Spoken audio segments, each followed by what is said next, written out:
Good evening to all of you. मैं निधि गौतम वर्तमान में नरसिंहपुर ज़िले में डिप्टी कलेक्टर के पद पर पदस्थ हूँ। बहुत सारे लोग हैं जो मुझसे पूछते आए हैं कि आप इस पद पे सिलेक्ट किस तरह से हुए, किस तरह से तैयारी करते थे। या 2012 में मेरी फ़र्स्ट जॉइनिंग थी, उसके बाद में 2014 की पीएससी में मेरी डिप्टी कलेक्टर का पद मुझे मिला, जिससे मैंने 2017 में ज्वाइन किया और वर्तमान में 2020 तक मैं उसी पद पर कार्यरत हूँ। कई लोग का मेरा जो सफ़र है काफ़ी विभिन्नता भरा रहा, क्योंकि मैं एक साइंस की स्टूडेंट थी, फिर एग्रीकल्चर स्ट्रीम में गई, एग्रीकल्चर में फिर कॉम्पिटिटिव एग्ज़ाम्स में आई, कॉम्पिटिटिव एग्ज़ाम्स में पहले बैंकिंग सेक्टर की तरफ गई, फिर पीएससी की तरफ आई। तो लोग पूछते हैं कि किस तरीके से पढ़ाई की या फिर ऐसे स्ट्रीम में चेंजेस क्यों आए, लाइफ के उतार चढ़ाव क्या रहे। तो इसलिए आज मैं ये वीडियो शेयर कर रही हूँ। तो मेरा सफ़र स्टार्ट होता है मेरे स्कूल की लाइफ से। तो स्टार्टिंग में मैं एक नॉर्मल एवरेज स्टूडेंट ही थी। जब जैसे पढ़ते जाए 10th के बाद जब रिज़ल्ट आया और काफ़ी अच्छे परसेंटेज आए, तो उससे मुझे काफ़ी मोटिवेशन मिला और मेरी फैमिली में भी कहीं ना कहीं एक एक्सपेक्टेशंस आई कि हाँ, हमारी बेटी भी कुछ कर सकती है, उनको ऐसा एटमॉस्फेयर प्रोवाइड करना चाहिए। तब मेरे डैडी ने मुझे ये था कि अब मैथ्स सब्जेक्ट चूज़ करें या बायो स्ट्रीम चूज़ करें। क्योंकि मेरे मैथ्स में मार्क्स ज़्यादा आए थे 10th में, लेकिन बायो में साइंस में कम थे, लेकिन उसके बावजूद भी मैंने साइंस चूज़ किया। कहीं ना कहीं मेरा सपना डॉक्टर बनने का था, तो साइंस स्ट्रीम किया। मेरे डैडी ने मेरा पूरा सपोर्ट किया और मुझे मास्टरमाइंड क्लासेस में एग्ज़ाम के में भी दाखिला दिलाया, ताकि मैं अपनी पीएमटी की तैयारी बहुत अच्छे से कर सकूं। 2 साल मैंने बहुत अच्छे से तैयारी भी की। स्कूल जाते थे, स्कूल के बाद में क्लासेस जाते थे, फिर घर आके स्कूल का ही पढ़ते थे, क्लासेस का होमवर्क भी करते थे। तो कहीं ना कहीं उसके कारण 12th का परसेंटेज कम गया, लेकिन मेरी वेटिंग आई थी पीएमटी में, लेकिन अनफॉर्चुनेटली वो क्लियर नहीं हो पाई और मुझे मौका नहीं मिला। लेकिन मेरा डेंटिस्ट और वेटनरी में मुझे काउंसलिंग लेटर आया था, परंतु मेरा उस फील्ड में इंटरेस्ट नहीं था, इसलिए मैं काउंसलिंग में नहीं गई। इसके बाद मैंने उसी साल पीएटी का पेपर भी दिया था, प्री एग्रीकल्चर टेस्ट, जिसमें मेरा सिलेक्शन हुआ और मैं जबलपुर में JNKV यूनिवर्सिटी को में एडमिशन लिया। उसके बाद कंटिन्यू 4 साल वहाँ BSc एग्रीकल्चर की पढ़ाई की। तो उस तरह से मेरी स्ट्रीम चेंज हुई। 10th तक मुझे क्लियर भी नहीं था कि मुझे जाना कहाँ पर है, कि साइंस मैथ्स लेना है कि बायो लेना है। उसके बाद लगा कि नहीं, डॉक्टर बनना है, डॉक्टर बनने सब एग्रीकल्चर स्ट्रीम में आ चुके थे। अब एग्रीकल्चर का पढ़ते जा रहे थे कि, लेकिन क्लियर नहीं था कि हमें करना क्या है, कि एक साइंटिस्ट बनना है कि सिर्फ BSc बस करेंगे, कि MSc करेंगे, कि PhD करेंगे, या फिर किसी स्ट्रीम में जाएंगे, JRF देंगे, कि JNU एडमिशन चाहिए। कुछ भी क्लियर नहीं था। बस ये था कि एक प्रोफेशनल एग्ज़ाम दिया था PAT का, उसमें सिलेक्शन हुआ है, तो नॉर्मल BSc करने से अच्छा है कि हम PAT कर रहे हैं। कोई भी गोल नहीं था कि मुझे एग्रीकल्चर स्ट्रीम को चूज़ करना है। और पढ़े जा रहे थे, उसमें हर सेमेस्टर में रहता था कि परसेंटेज अच्छे को इम्प्रूव करने हैं, लेकिन हम ये क्यों कर रहे हैं, इससे क्या करना चाहते हैं भविष्य में, हमारी क्या संभावना है इसको पढ़ने से, या मुझे कहाँ जाना है, कुछ भी क्लियर नहीं था। ना ही कोई कभी किसी ने कुछ क्वेश्चन पूछा। बढ़िया, सुबह से मेरा चूँकि एग्रीकल्चर कॉलेज बहुत दूर था, तो गाड़ी भी नहीं थी, तो फिर ऑटो जाते, तो 3 बार ऑटो चेंज करते फिर पहुंचते थे। तो जाने में 2.5 से 3 घंटे लगते थे, आने में भी 2.5 से 3 घंटे लगते थे। तो 6 घंटे तो मैं डेली सिर्फ आने जाने में ही निकाल देती थी। फिर बाकी कॉलेज का समय हमारा काफ़ी निकल जाता, क्योंकि 8 बजे से मॉर्निंग में फील्ड में वर्क स्टार्ट होता था और शाम को 5 बजे तक कॉलेज रहता था। तो घर में जब आते थे तो कुछ काम के बचते ही नहीं थे, थोड़ा बहुत पढ़ा लिखा और सो जाते थे, लेकिन कॉलेज में ही पूरा अच्छे से पढ़ते थे। जब लास्ट ईयर आया कॉलेज का, 4th ईयर लास्ट ईयर में आया, तब लगा कि अब तो BSc कंप्लीट होने वाली है, अब क्या है, अब क्या MSc में एडमिशन लेना होगा। तो ये सोचकर फिर कॉम्पिटिटिव एग्जाम की तैयारी करना स्टार्ट किया। लेकिन क्लास का टाइम इस तरह का था कि 8 बजे से लेकर के शाम के 5 बजे तक, तो जितनी भी क्लासेस थी वो इवनिंग में, घर से परमिशन नहीं थी जाने की, नाइट हो जाती, नाइट में परमिशन नहीं होती है। मॉर्निंग में कॉलेज जल्दी पहुंचना होता था, ऑलरेडी 6 बजे निकलते, तो उससे पहले क्लास जा भी नहीं सकते थे। तो फिर खुद से ही पढ़ाई स्टार्ट की कि कुछ लूसेंट बुक्स है, कुछ जो भी मार्केट में गए, जो अच्छी बुक्स लगी, कुछ नहीं पता था कौन सी बुक्स अच्छी होती है नहीं होती है, लेकर के आ गए, पढ़ना स्टार्ट कर दिया। वो अच्छा लगता रहा। इस तरह से रावे का आधा सेमेस्टर भी निकल गया और लास्ट सिर्फ आधा सेमेस्टर बचा। लगा कि अब क्या करें, तो फिर मैंने तक क्लासेस ज्वाइन की, लेकिन बहुत भागम भाग करके जाते थे। सुबह 6 बजे से जाते थे 8 बजे तक, लेकिन 8 बजे कॉलेज पहुंचना होता था, तो 1 घंटे क्लास अटेंड करते थे और 1 घंटा निकल जाते थे। तो 3 महीने इस तरह से पढ़ा, लेकिन वो 1 महीने के बराबर ही पढ़ा। फिर बैंकिंग स्ट्रीम तैयारी की, क्योंकि उस समय बैंकिंग का बहुत क्रेज़ चल रहा था। IBPS वैकेंसी की बहुत वैकेंसीज आ रही थी, एग्रीकल्चर फाइनेंस ऑफिसर की, क्लर्क की भी और PO की भी। तो लगा कि यहाँ पे सिलेक्शन जल्दी हो सकता है। तो कोई गोल नहीं था बैंकिंग सेक्टर चूज़ करने का, लेकिन बस वहाँ अपॉर्चुनिटी थी, बहुत वैकेंसीज आ रही थी, तो तैयारी स्टार्ट कर दी। जब तैयारी स्टार्ट कर दी, सिर्फ मुश्किल से 2 महीने ही पढ़ा था और पहला ही बैंकिंग का IBPS PO का पेपर दिया था और पहली बार में ही वो क्लियर हो गया। तो पहला पेपर था IBPS PO का, जो क्लियर हुआ तो उससे काफ़ी मोटिवेशन मिला कि नहीं, हम जब पहली बार पढ़ के इतना दे सकते हैं तो हमारा आगे भी नेक्स्ट स्टेप भी निकलेगा। वही दे रहे थे। फिर एग्रीकल्चर फाइनेंस ऑफिसर में भी प्री निकल गया।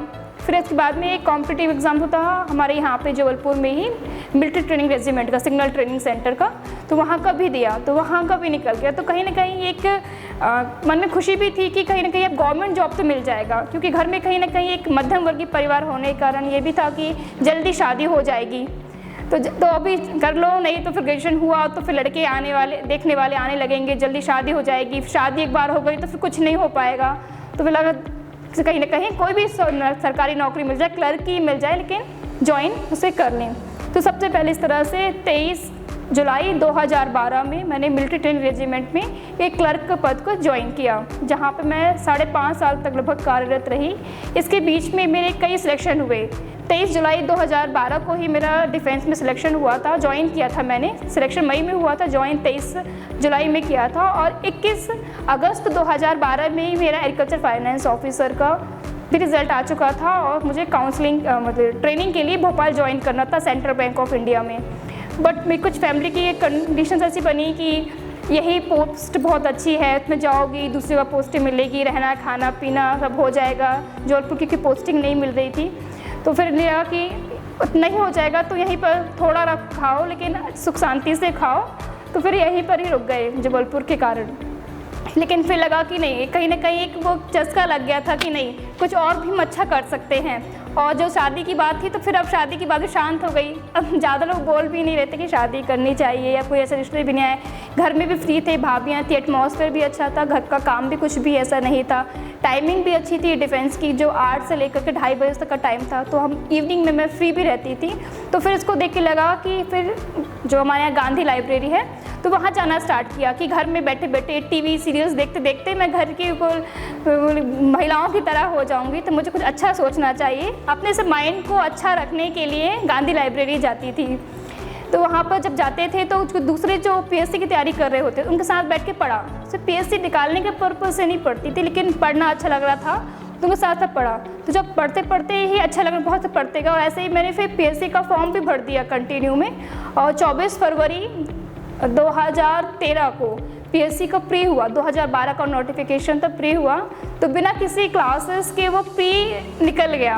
तो वो भी बहुत ही सरप्राइजिंग था कि नहीं, हम इसको कर सकते हैं। फिर मैंने गौतम IAS अकेडमी ज्वाइन की। तो जब मेरा प्री निकला नहीं था, लेकिन मुझे संभावना थी कि निकल सकता है, तो प्री की क्लासेस की। लेकिन जब प्री निकल गया और प्री की क्लासेस के लिए आई थी तो फिर मेंस की क्लास में बैठने लगी, तो समझ में नहीं आता था कि प्री में बैठें कि मेंस में बैठें, क्योंकि प्री का भी अच्छे से नहीं पता था तो मेंस में कैसे बैठ जाए। जितने लोग मेंस में के लिए बैठते थे सभी लोग बहुत ही इंटेलिजेंट थे, तो उनके सामने मुझे बहुत ही कॉम्प्लेक्स फील होता था कि मैं तो कुछ नहीं बनता है, कुछ भी नहीं जानती हूँ, मेरा तो ऐसे ही तुक्के में प्री निकल गया है, बाकी लोग को तो बहुत नॉलेज है। तो उनके सामने कभी बैठती थी तो कभी बोलती नहीं थी, शांत रहती थी। वो पढ़ते थे, वो देखती थी, वो नोट्स लिखते थे तो उनका देखती थी, उनके जैसे बनने की कोशिश करती थी, उनके जैसे लिखने की कोशिश करती थी, ठीक है। फिर ऐसे समय निकलता गया। लेकिन जब मेंस का रिज़ल्ट आया तो जो साथ में थे उनका नहीं हुआ, मेरा हो गया। तो कहीं ना कहीं उससे भी कड़ा, उससे मोटिवेशन मिला कि दूसरों से हमें कंपेयर नहीं करना चाहिए, अपने आप को भी कहीं ना कहीं इन्फीरियर फील नहीं करना चाहिए। वो एक मोटिवेशन था। फिर इंटरव्यू क्लासेस ज्वाइन की, फिर 2012 में स्टे लग गया, तो 2013 का भी फिर लग गया। इस तरह से PSC में एक मन बन गया कि PSC हम दे सकते हैं, तो तैयारी करनी चाहिए। इसके बीच में मेरा SI का भी, चूँकि PSC दे रहे थे और PSC का बाकी जो दूसरे पेपर्स होते, चाहे SSC हो, बैंकिंग हो, रेलवे हो, ये लगभग सभी का पैटर्न लगभग एक जैसा ही होता है, सिर्फ 10-20% का ही सभी में अंतर आता है। तो बीच बीच में लगा था कॉम्पिटिटिव माहौल में रहने के लिए बाकी जो बीच बीच में एग्ज़ाम्स निकलते तो उनको भी देती रहती थी, भले वो ज्वाइन नहीं करना था, लेकिन ये देखने के लिए ताकि मैं स्ट्रीम में बनी रहूँ, कॉम्पिटिशन में बनी रहूँ। तो SI का पेपर भी दिया, तो SI में भी मेरा प्री निकल गया, लेकिन चूँकि फिज़िकल में मैं गई नहीं तो आगे सिलेक्शन नहीं हुआ। तो बीच में महिला सुपरवाइज़र का पेपर हुआ, तो महिला सुपरवाइज़र का पेपर दिया तो उसमें भी हो गया, 17 पोस्टिंग मिली थी मुझे। फिर उसके बाद में 2012 का जब हुआ इंटरव्यू का रिज़ल्ट आया तो उसमें कॉर्पोरेट इंस्पेक्टर का पद मिला। 2013 में मुझे डीएसपी का पद मिला जिसमें मेरी पोस्टिंग सागर हुई थी। बट उसी समय ही 2014 का रिज़ल्ट आ गया पीएससी का, जिसमें मेरा डीसी में सिलेक्शन हो चुका था। तो फिर डीएसपी पद को ज्वाइन नहीं किया, डीसी ज्वाइन किया। लेकिन चूँकि 2014 की वैकेंसी का रिज़ल्ट काफ़ी लेट आया था, इसके बीच में 15 और 2016 दोनों के मेंस के एग्ज़ाम हो चुके थे, तो मैं दोनों ही दे चुकी थी और दोनों भी मेरे क्वालिफाई हो गए थे। दोनों का इंटरव्यू का भी कॉल आया, बट डीसी में ज्वाइनिंग हो चुकी थी तो फिर मैंने इंटरव्यूज़ नहीं दिए। तो इस तरह से 2012 से लेकर के 2017 तक सब काफ़ी संघर्ष का समय तो नहीं रहा मेरे लिए, तो संघर्ष का समय बिल्कुल भी नहीं था वो, क्योंकि मुझे एक के बाद एक वैकेंसीज मिल रही थी। तो कहीं ना कहीं मोटिवेशन का समय था। उसमें मैं शायद जितनी आज पॉजिटिव हूँ उससे भी ज़्यादा पॉजिटिव रहती थी।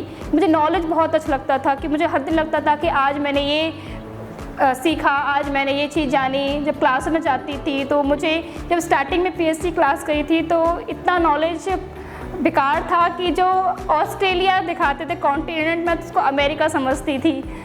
तो मतलब स्टैंडर्ड बिल्कुल लो था, लेकिन उसको जब देखा तो लगा कि यार यूरोपियन कंट्रीज़ में कोई बोलता पेरिस कहाँ पर है, कांगो कहाँ पर, समझते हैं। कोई बोले कांगो गया है तो भी खुश रहते थे, चलो वो कांगो गया, फॉरेन कंट्री गया है। कोई पेरिस गया तो वो भी पेरिस गया है, दोनों इक्वल थे।